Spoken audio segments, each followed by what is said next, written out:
blind twab reading for a twab I am very excited for. It is apparently a weapons focused twab, one of the bigger twabs and one of the community's favorite twabs. Now, this week at Bungie we have got a lot going on. This week, nothing too wild happened. Bungie joined Sony Interactive Entertainment. Hopefully that doesn't bring any PlayStation exclusives, but I hope that does make the game better. It might. Yeah. I'm not a big fan of reading it aloud, especially since I just woke up and haven't had water yet. Expect you to notice much change in your day-to-day adventures as a guardian. We aren't going to make a Destiny 2 platform exclusive. That's huge. That's good. We're committed to a Destiny that you can play on the platform of your choice. Or on your platform of choice, as they worded it. I took some liberties there. What else is going on? February, less than 3 weeks away from the launch of Witch Queen. 1 million pre-orders. That is $40 to $100 million. It's in between those numbers. It's not one or the other. But they have a lot of money from this, and you've wondered why Sony bought them. You know, kick-ass trailer go live on Tuesday. This is with the glaives and stuff. Click little glimpse into weapon crafting at the top of that video. Take a moment to walk through it. Okay. Ooh. TWAB is over 6,000 words. That is huge. Anyways. Savathun is building an army of hive. These aren't just ordinary hive, mind you. They've become the Lucent Brood. How could this happen? Well, what will the Vanguard do as we begin to question the line between light and dark? As you begin to unravel the mystery and battle the Witch Queen's brood, you'll discover the Enclave. This will be your destination for weapon crafting. Dang. What? Will we have to nuke them with a satellite weapon as well? Put their commander with a cat or a toad. What was it? Frog, toad. It was something like that. Gecko. That's what it was, I think. Anyways, no Fallout stuff. This is Destiny. Finding patterns, collecting materials, and building your weapon. Okay, so patterns. That sounds good. You'll be given an introduction quest that runs through the ins and outs of crafting. In the first and second missions of Witch Queen, free to all players. Okay. Second one, neat. First one's always usually free to play. Guardians will uncover the deep sight ability and be introduced to the Enclave. I'm guessing this is like an Enclave table. It's not like a group of something, right? I'd call this an Enclave because that's a badass name. So, this is where you'll begin to shape your first glaive, a brand new weapon archetype being introduced in the Witch Queen. All of the necessary materials will be provided for your first crafted weapon, but you'll also be given a short tutorial on how to find those materials for future crafting. Subset of weapon art and archetypes will be crafted from the start, more will be added for the future. Hopefully, this doesn't turn out like Eververse. It's not like so many hours for one weapon. But I feel like weapon crafting, you need something like that, but still. Which, hopefully you can't bypass it with Eververse if you need a lot of time. Come to pass. An auto rifle. It tells you the stats. So the come to pass is a new 360 round auto rifle. Now, those are pretty weak, But this is also weapons twab. I'm hoping we see some auto rifle buffs. Reaching the Enclave and crafting your first clave. Yeah, I think the table's called the Enclave. Randomly roll weapons throughout the game will have a chance to drop with a new ability. Deep Sight Resonance. This will be used as you begin to target specific traits to craft. As an example, if you find a Deep Sight Resonance legendary auto rifle with the Rampage perk, you can complete an objective to extract the essence of the perk, then craft a weapon with Rampage or another perk that increases damage. Not a big fan of that, but I'm elitist, so like. But this sounds a really good way to do it.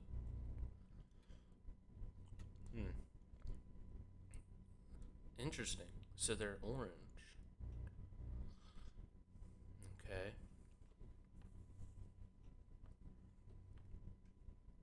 Oh, you don't have to use the perk specifically? Oh, wait, hold on. Oh, it's just 600 RPM. Oh, come on, man. Forensic Nightmare. We have a new stasis submachine gun, but it's 600 RPM, which is the archetype I hate the most. But it's stasis, it rolls heads down. So, to come to pass is an arc. I thought it was solar, but it's arc. Yeah, see, 360, an arc 360. We don't have one of those actually. So it's filling a void. Because we have the solar, we have Cressura Mellow and the Age Old Bond. That's a new perk. These both are new perks. See, this is just perpetual motion headstone. And a third perk. There's a third perk under these. That could just be the resonance, but you know. Amazing. Not every weapon pattern will be compatible with every trait, but if you have a good list of traits to mix and match as you customize a given weapon to your desired specifications, it doesn't stop there though. Oh, I read that in the wrong way. Through the Enclave, you'll also be able to kick things up a notch and enhance your traits to strengthen their flavor. I'm guessing that means like their element. Once a weapon is crafted, Guardians may begin to increase its level by using it in activities and defeating enemies. This is where the bulk of your crafting playtype will be, which is good. It's not grinding. It's just, oh hey, kill weapon. Well, that is a sort of grind, but you know. Enhanced stats and traits can be unlocked when reaching higher levels, granting slight bonuses to your weapon capabilities. So I'm thinking like an adept masterwork. I bet. Yeah. Non-adept. You just add a masterwork. Wait.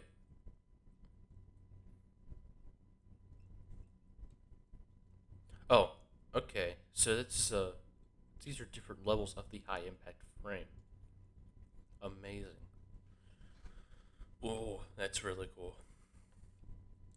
Our goal through this system is to give players a reason to invest in their weapons far beyond what masterworking could offer in the past. Each weapon can now act as a long tail pursuit as you look to make your freshly crafted weapon the best it can be. This system has me very excited, and we're less than 3 weeks away from this system. It can be intimidating. It gives you the ability to reshape your crafted weapons in the Enclave if you want to mix up your components of your weapons after you finish crafting them. You can switch up what barrel, mags, or traits you choose so you don't feel like you've got locked down one path forever. Shape, create a new weapon, reshape, modify an existing weapon. As Guardian, as we get to embrace this new system, you'll begin to see new legends arise. Some will prefer Hockey and other foundrings. Others may dabble into new weapons from Redacted. We're excited to see which weapons you embrace. I'm going to embrace the Icarus weapons. I will make an Icarus shotgun. That is so good. Friggin'. I don't think... Now, my question is... Can you only put on perks that are specific to the weapon? Or can you put on, like, any perk? Like, could I put 1-2 punch and trench on an Icarus shotgun? Or can I only put trench? That's my question. On enjoying your crafting experience will be dedicated to mixing, matching, and enhancing traits. There's also an opportunity for better customization when it comes to appearance. says in activity-specific trackers. One weapon memento will become available for players to earn through Gambit-themed appearance and tracker. Ranking up your weapon to max, head back to the Enclave and add your freshly earned memento. There is a Gambit rework coming, so I wouldn't say this is a bad idea. More of these will come online through trials and Grandmaster Nightfalls. We have more plans for mementos down the line. Are excited to introduce new endgame rarity cosmetic items for players to chase. So you build a new arsenal weaponry. Can we get a emblem for solo gems, maybe? Legendary weapons aren't the only thing that you will be able to craft. The upcoming Osteo Striga exotic SMG, which is the high one, and 3-class unique exotic glaives can also be crafted through the Enclave. Yeah, see the table. Once you find their respective patterns, of course, I'm guessing. They're a random drop, so like Catalyst, maybe. Some Catalysts are a random drop from enemies. Some are just from strikes, some are from specific sources.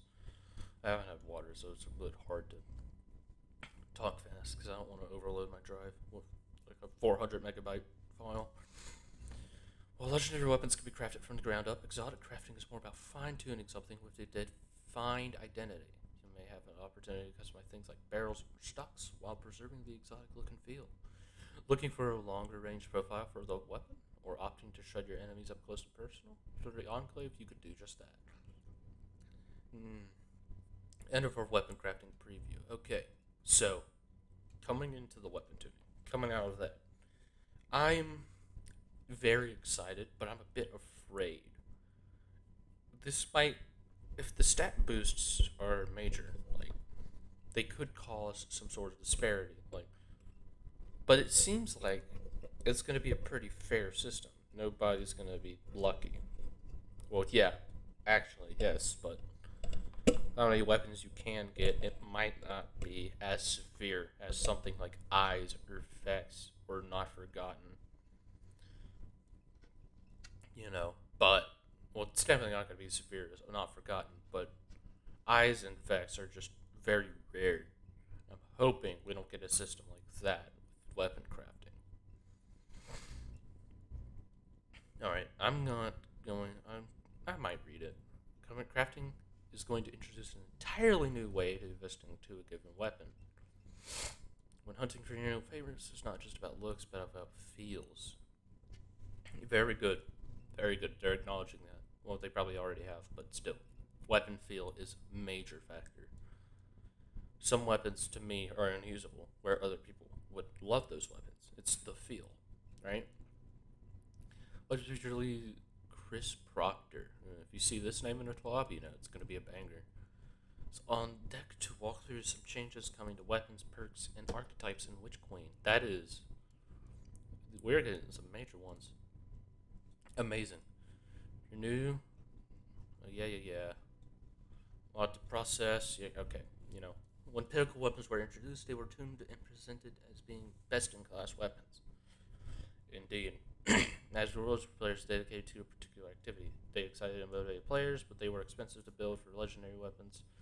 Had some undesirable side effects, such as PvP pinnacle weapons becoming mandatory in PvE, or Close Mountaintop, or becoming incredibly unpleasant to play against, or so strong that no other weapons of this class could compete in PvP. Mountaintop, Not Forgotten. Notice how they mentioned it, Mountaintop, twice. When we move away from pinnacle weapons, we didn't go into much detail, so we want to take a moment to clarify the move and introduce the pursuit weapon for next season. The intent as of Season 12, Season of the Hunt, is that a pursuit weapon should be a solid weapon, roughly 7% with a god roll in its archetype. That's concerning.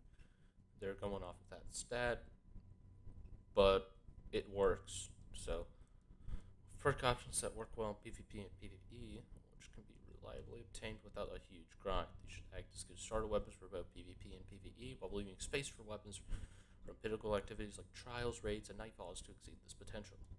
We'll generally ship a similar weapon with higher potential in the same season. Well, not really. So for Hunt, it was adored, but we also got the Frozen Orbit and the Succession, which are two extremely good PvP snipers, and a different archetype, of course.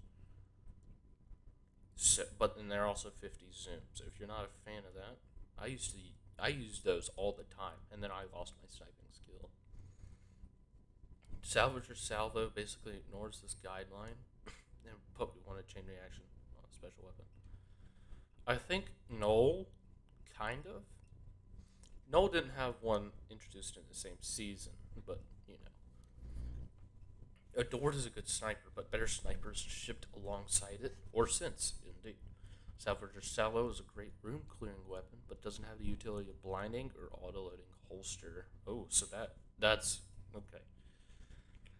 So other legendary grenade launchers, such as Truth Teller or Ignition Code, or now Empty Vessel and Pardon, often take its place in the hardest content. Yep.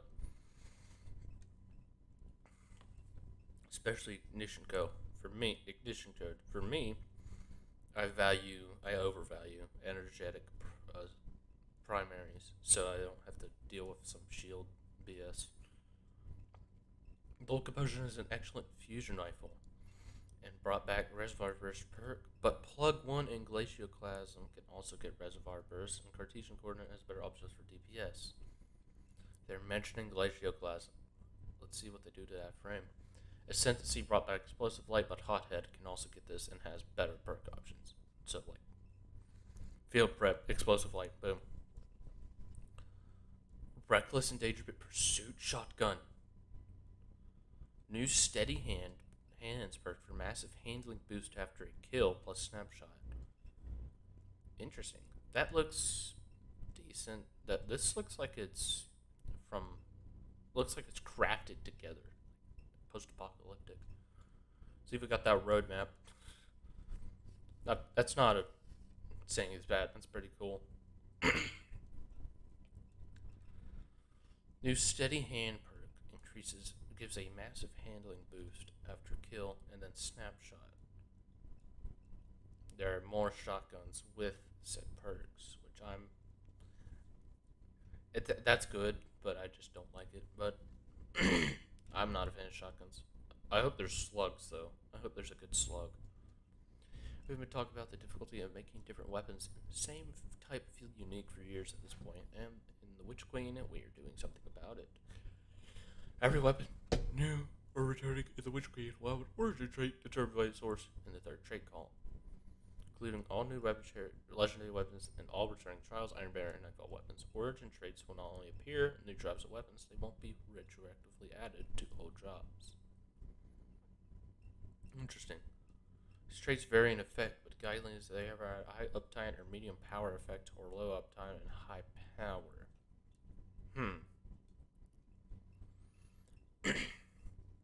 This has me worried.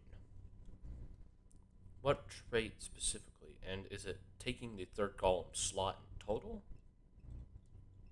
Or is it going to be something like Celerity or Bottomless Grief, where you can choose it? I hope it's like that. 14 origin traits in total shipping into Witch Queen in Season 16. So that's 14 returning weapons? Or, oh wait.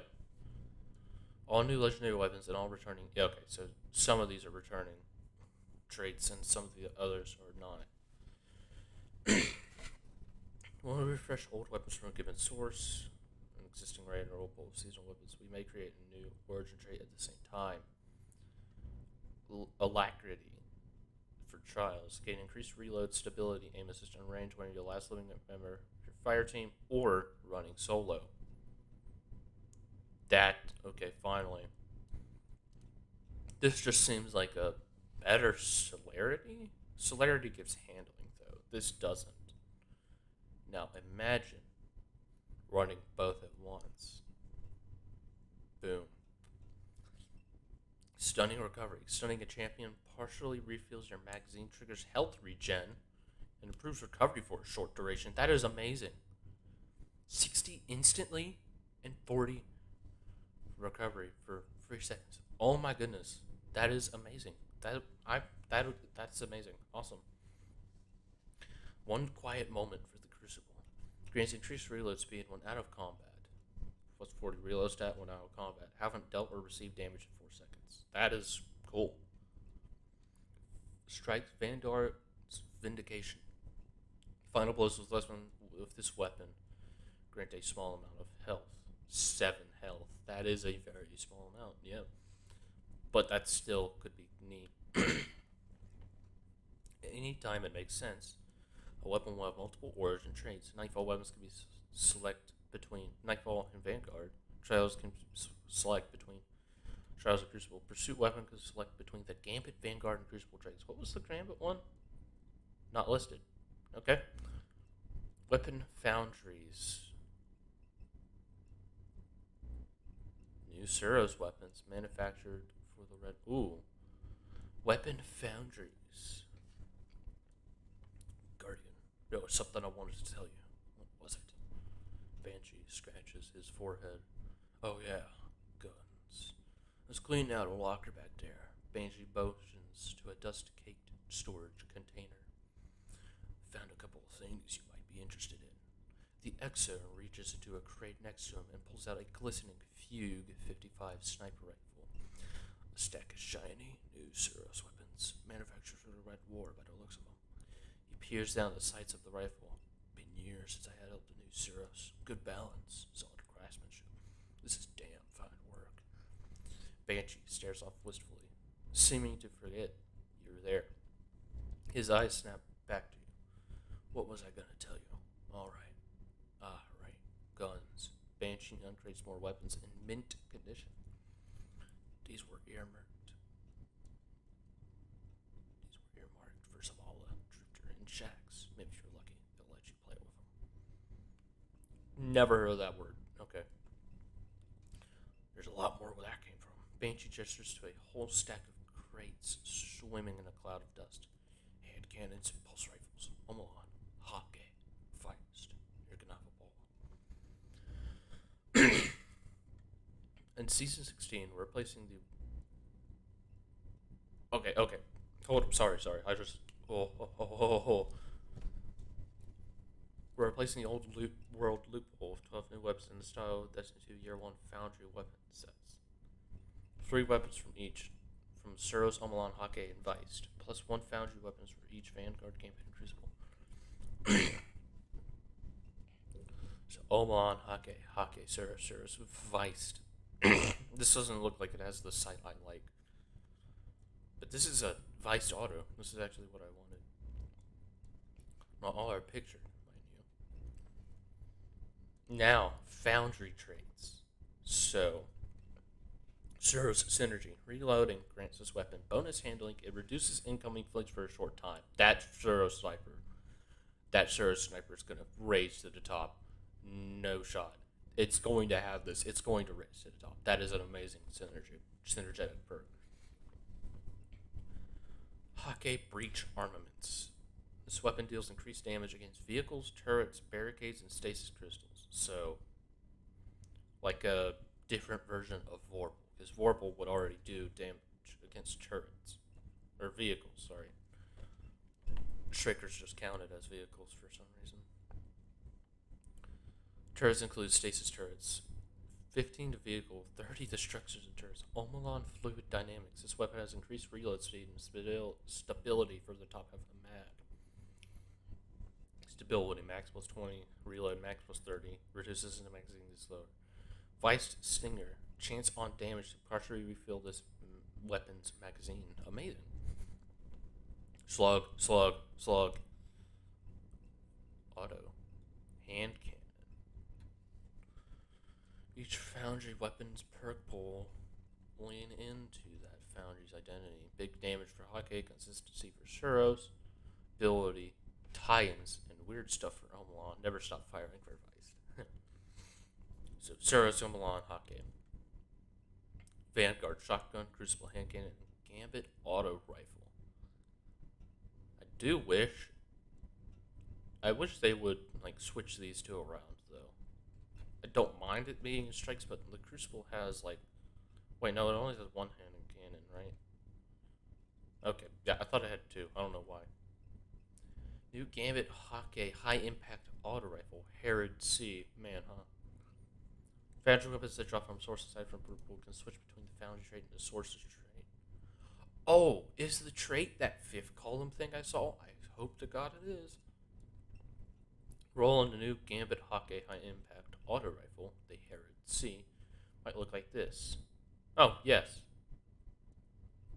Corkscrew Polygonal, Armor Piercing, Flare, Perpetual Motion, Focus Fire, Invader Tracker.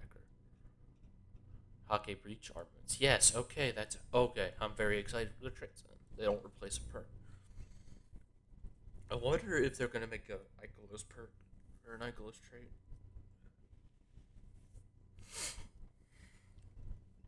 We know we haven't brought back all your favorite foundry weapon types. Don't worry, expect to see weapon foundries receive new additions each season. Global. Alright. Where some fun begins. Kill trackers were once one reason to masterwork a weapon, but seeing we have no reason to get these by masterworking, they'll be presented by default on all weapons that shipped in Forsaken and later. Amazing. This means masterworking should no longer be seen as mandatory. We expect a plus 10 to weapon stat, only a matter of dedicated PvP players. Well, I love seeing the gold trim, so you cannot stop me, Mr. Deej, or DMG, or this is Chris Proctor. We have no specific plans for changes to masterworking at this stage, but we'll revisit it later. We did discuss gating the origin trait behind masterworking, but ultimately this wouldn't have achieved the goal of weapon differentiation for non-masterwork weapons. Armor Team's Footsteps. Weapon mods for legendary weapons are now free and initial to insert. Thank God. Many pain points around special weapons in Crucible are exacerbated by how easy it is currently to acquire special ammo. While we've touched this in the past, we're making a further adjustment now. Players now only drop one special ammo on death, no longer how much they're carrying. The maximum you can pick up of a special brick for one is 1 for shotgun, fusion, sniper, equivalent for other. Scavenger mods add to this as normal, but we'll be evaluating their place in the Crucible in the future. Players quickly found another way to execute the quick swap glitch, so we fixed another animation cancel. That's, I don't know. I think they just want to leave that in the past, okay? But, you know. I see Fusion Rifle in the archetype section, but I just want to quickly talk about this. I hope this is good, because it seems like it's going to be better. So beforehand, it was dropping the equivalent or 2, or the amount of a person was carrying, which would double if you have a scav on. I think it would double. I think Fusion's scavs work differently for some reason, but, you know. Season 15. Fusion Rifle rework had a lot of moving parts. Rapid fire precision and adaptive fusions came out of this different, but all quite strong. But high impact fusions are hurting. We've definitely seen all fusion subfamilies occupy different roles, and we want to maintain a large differences in charge time to keep these distinct for now. We're nudging the damage up to make it easier for these land kills at range in PvP and bumping the PvE damage scaler. Increased high impact fusion damage per bolt, 62 to 64. Increased high impact fusion PvE damage bonus from 15 to 20. I'm not sure that's gonna do it. If you miss one, 64, that would be 3 to 4 bolt kills. So it wouldn't matter if you missed a bolt, but some of these fusions are very, like, their bolts go way out. So, but that is decent.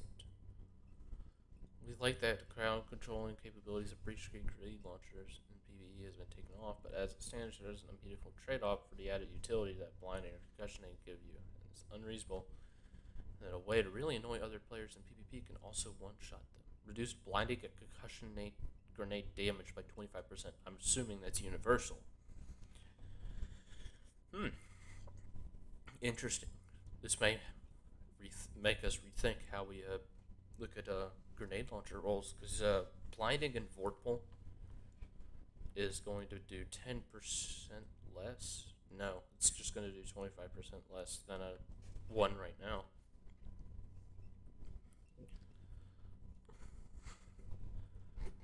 But that'll hurt. But, you know, I'm still going to run a blinding vorpal. So in a pinch, wow, I need a little bit of damage. So, rocket launcher subfamilies have lacked meaningful differences for a while now. Their free tracking precisions, flat out better. So we're pushing them further apart by adjusting damage. Precision will do 0.95 times the damage. High impact will stay the same. Adaptive will do 5% more, and so will the aggressives. I think they should have made the aggressives do like a 10% more, maybe, but you know. Took a big swing at sniper rifle aim assist based on zoom and beyond light, and has seen this play out. Revising the tuning on the zoom-based AA scaling, low zoom snipers get a lot more aim assist reduction than are needed, and high zoom snipers are getting some pretty silly headshots now. Reduced variance in AA scaling between low and high zoom sniper rifles. Cone angular scalar increased by 25% on low zoom, reduced by 9% on high zoom. Amazing. Pulse rifles take slightly too long to kill red bars in PvE, or buffing their damage versus miners by 10%. But if you want exotics to be better, woohoo. This is archetype, but I'm a bit sad. I didn't see autos, but they might be on later. I don't know. I'm a bit sad to not see auto rifles, though, because they definitely need some help. Exotic primary weapons and trace rifles aren't sufficiently stronger than legendaries for them to be worth bringing to hard PvE content, particularly against miners. Note that this change applies to all exotic weapons that use primary ammo, includes most secondary effects. Increased damage versus miners in PvE by 40%. Amazing. Wow. That is huge. Amazing. Chaperone is a terror in PvP, particularly with the nerf propelled shotguns, reduces the frequency of grenade and melee abilities. It outperforms the weapons that ought to be good counters for it, sidearms and submachine guns. Reduced passive range buff from 2 meters to 0.5. I don't think that was the thing they needed to nerf. I think the aim assist was the problem. Duality is in a similar place to Chaperone, but it's not quite as rangy. On the other hand, its exotic trait shift with the constraint that it would wipe on reload, make it harder to chain. We don't think that limitation needs to be there. Ooh. Reduce passive range buff in slug mode from 1.25 to 0.5. The on Black Wings damage buff no longer clears on reload. Amazing. Taraba is extremely strong as it is, but it currently demands complete commitment with no weapon switching. This constraint is a bit harsher than it needs to be, so we've loosened it without removing it entirely. Also, water duration extension when damaging players did actually function in PvP. It was so subtle that players kept reporting that it was bugged, so we bumped it up. Now reduces perk progress by half instead of clearing it on weapon stow. Increased Ravenous Beast duration increases for damaging players slightly. Ruinous Effigy has been an overdue look, as it's beyond light nerf damage dealt while carding. So we're rolling that back. The other part of that nerf was to the airborne standard melee attack, and this hasn't been touched. An amazing buff. Maybe it'll be good again. They buffed it for some reason. I'm thinking it was the Deepstone Crypt fuses, as it probably did something with those. Luminous stats just don't compare to other 140 RPM adaptive hand cannons, and usage reflects that. So we're updating these alongside some of the legendary hand cannons that also used to be 150. Increased range, increased stability. Thorn is already strong and popular, so they're not buffing Thorn. I'm indifferent on this. This feels like it's going to be a menace to deal with. Though Ager's Scepter and initial implementation using super regens scalers had very weird effects and activities that also had scalers, so we rebuilt it to turn off regeneration. While active and having implemented a slower drain using a different method. Fixed being able to activate or continue using empowered mode while suppressed or stasis encased. Rebuild the perk, use the modifier Modify super recharge rate now freezes super recharge and deducts super directly, fixing several issues with activity that change charge rate outliers for recharge based on healing stat. Super should now drain more slowly while empowered. Dead Man's feels good to use. Oh, but far too good at spamming hip fire shots at long range as it stands. Reduce the catalyst hip fire buff from 150 to 130. That's gonna do some hurt on Dead Man's. It's still gonna be good, you know. Yeah, Lawrence Driver and Arbalist remain fairly hard to counter in PvP. One common complaint is how easy they can shoot for flinch. I think the aim assist values need to be neutered, but increased flinched. I hope that actually does something. Forerunner's ammo economy was fairly conservative when we shipped the 30th anniversary, but having seen how it's used in PvP, we believe it would benefit from giving a little more ammo per special brick. I hope to God this doesn't lead to some cheese. Several legendary weapons have out-of-band stats, either to their benefit, detriment, or both. When infusion caps were still around, that was okay because they cycled down eventually. Hand cannons. The band for legendary 140 aim assist ends at 84. But when 150s were converted, so Dire Promise +4, +3, -4. Waking Vigil +6, +5, -3 aim assist. Jack Queen King 3. Spare Rat of 3, 3, -8. Spare 4, 4, -9. Okay. Felwinner's Lie intrinsic perk makes it far too consistent and lethal compared to similar shotguns and has had plenty of time to shine. +15% spread angle. Most of Ikelos and SMG stats are wildly out of band for an aggressive SMG, but it does suffer from having low zoom. I like this SMG, so I'm not the biggest fan, but one zoom, that's going to do a lot. I don't know why they nerfed the range alongside adding zoom. That seems a bit weird. I guess the one zoom adds so much range that this won't even be felt. This will though. 7 the 97 stability, -8 handling. Ugh. Okay, so they don't intend perks. Adjusting hipfire grip now increases damage fall of starting and end distance by 20%, except on shotgun, sniper rifle, and fusion rifle. And last word, come on. Dodgy often felt like it was changed a weapon's subfamily next slowest rate of fire, but worse. Increased duration from 5 to 7. Increased damage bonus, except on bows and fusions, from 25 to 30. Now adds +10 range. Add a timer. To buff text to make it easier to tell when it's going to expire. Dual loaders okay on paper, while in practice at reload speed is pretty painful. Reduced reload penalty from 50 to 35.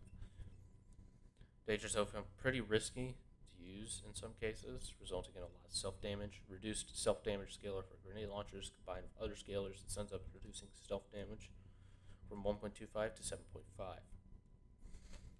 Tap the Trigger is a meta-breaking perk on a particular fusion rifle. When stacked with other elements of this role, it makes fusion rifles much too stable.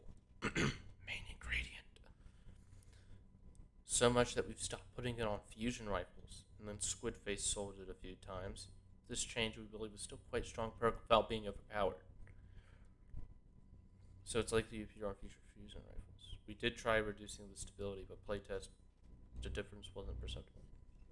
On fusion rifles only, so trinary system, main ingredient, the problem point. I don't know if there's any others with it. I know there are, I think. Reduced stability bonus from 40 to 10.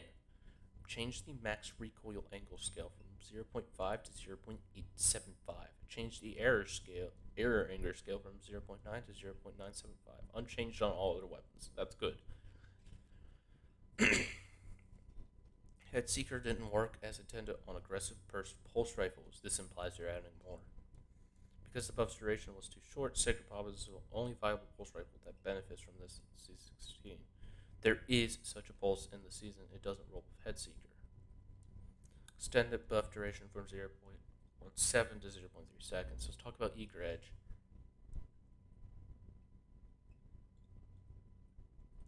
I have to Give a moment of silence for the bullshit I'm about to fucking read. I'm angry. Yes. It's a lot of fun to use, but you can use to do some mind-blowing environmental breaking things if used in particular ways. But a tingle below isn't meant to remove the fun factor when you have a French raid coming with the Witch Queen and we want to ensure we retain the challenge and upcoming rewards. Reduced launch distance benefit while airborne by 25%. I don't think this is going to affect well skating and shatter dive skating, but that directly affects Titans though, because they don't have a skating unless Void 3.0. Now caps maximum player airborne velocity to fairly high value while active.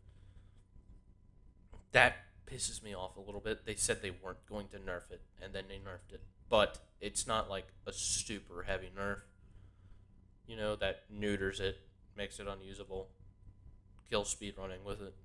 This might kill speedrunning with it a little bit, but I think you could still wall skate and shatter skate with the same speed. Because you start those from a standstill, so you still get the boost.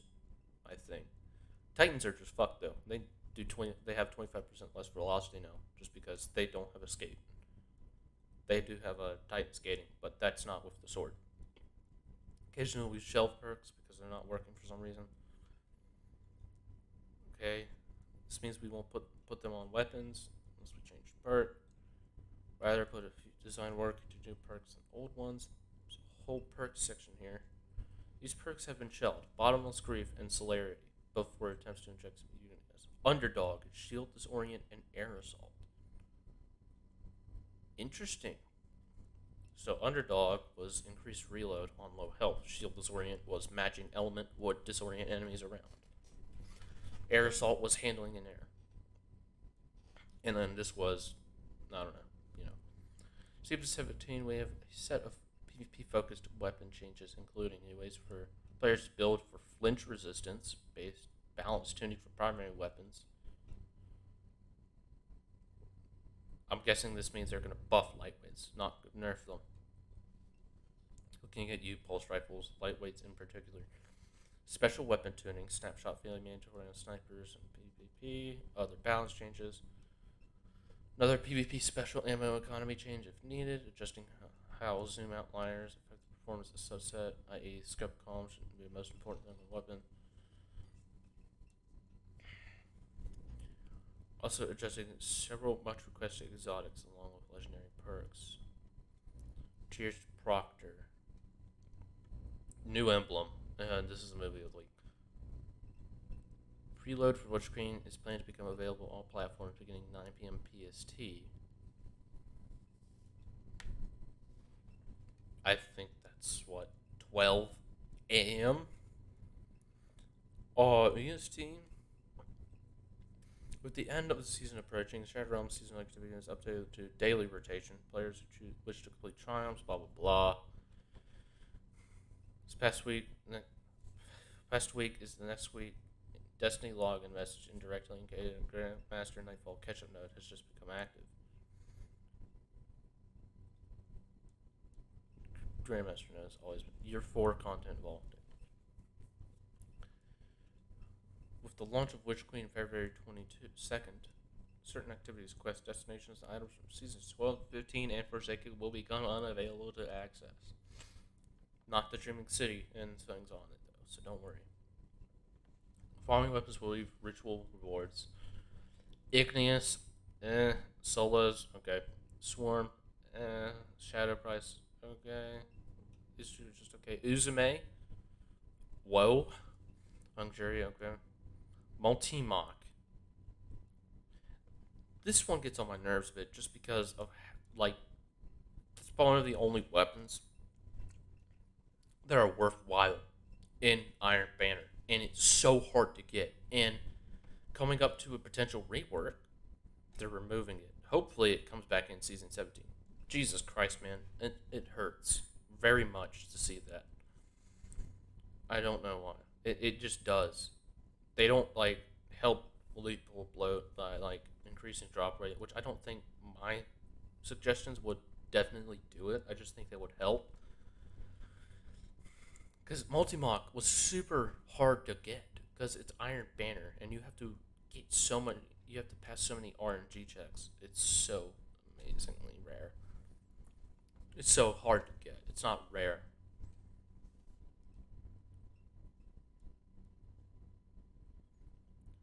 I'm all engrams. No issues.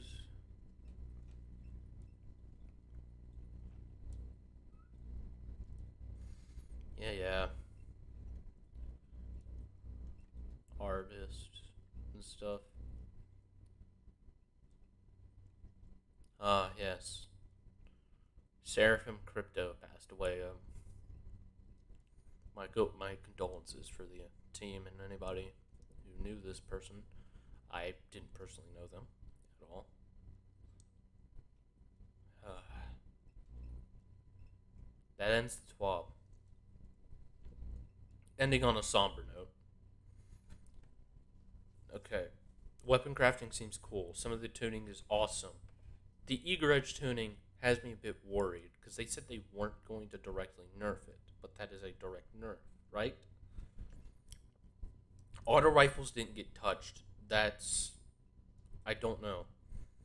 I wish auto rifles got touched because their fault. They're in the same place as pulse rifles. They require too much to kill, right? They just don't kill fast enough to be useful, and they didn't buff them at all. 450s especially need help. Chaperone didn't get the tuning I think it should get, along with Arbalest and Lawrence. I think the aim assist is a particularly big problem on both of them. Also, I wish the hand cannons, some of the lightweight ones, which are rarely used, lightweight to adaptive, are getting an aim assist tuning. I wish all of the hand cannons could get a little bit of tuning, but that's just for me. I don't use hand cannons a lot. So, I think that's all it. That's it.